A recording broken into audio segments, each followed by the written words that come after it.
In this video today, I'm going to teach you how to make polymer clay earrings like the ones I'm wearing. I made sword earrings, but you are welcome to make any kind of polymer clay earrings that you like using the skills I will teach you. Let's begin. So let's get started. I have some reference pictures up on the screen of things that you can look at to get inspired for the earrings you're about to make. And then I also have a picture of a reference photo that I created myself, just a little image that I drew up to see kind of an idea of what I'm going for. The next photo is all the supplies you're going to need: reference photo, paint, rhinestones, Sculpey clay in white, paintbrushes, wire, and earring holders. The next thing that you're going to need to do is to roll out your clay and get it molded into a shape that kind of looks like a sword. Remember to always keep your reference photo around so that you can see what look you're trying to go for. You can see I'm just kind of sculpting, just trying to get a good idea of what I want. And it might take a while for you to get exactly what you want, but trial and error is really your best friend here. I'm starting to get the basic shape, and it skipped to a video where I have more of the shape down. And the shape will change throughout the video, and this is not how it ends up looking.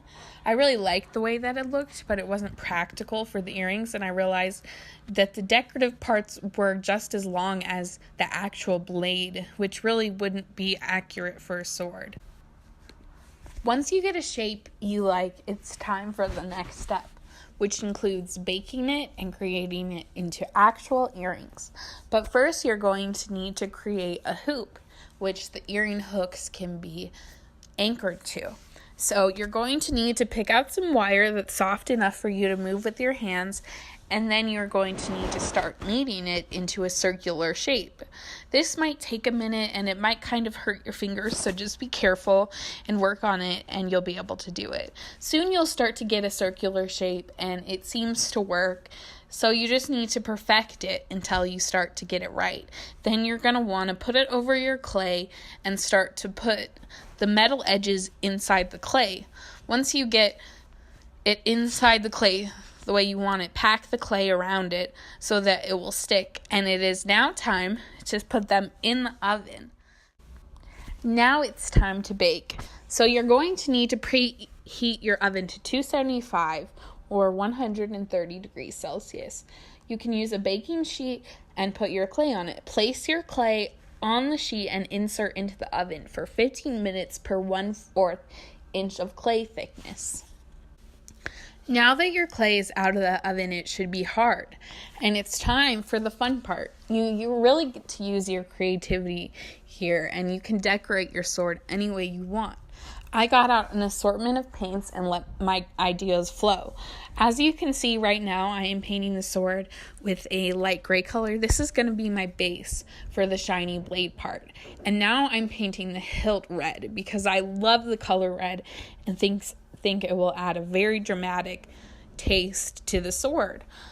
Now I'm going to continue to paint it, and I will paint the hilt yellow to shine as gold, and I will later go in with a gold paint and make that more glittery and actually more reminiscent of actual gold. As you can see now, I'm jumped to a later part where the painting is almost done. It looks great, but there's just one more step to add. Take a rhinestone and some super glue and place it onto your sword. This adds an extra sparkle and also helps to hide the hook that keeps the earring together. You added the earring hoops on, and now you are finally finished. You have this amazing glittery pair of sword earrings. And I took a picture of what they look like on so you can see the finished product. Thank you so much for listening to this tutorial. I had such a fun time making it.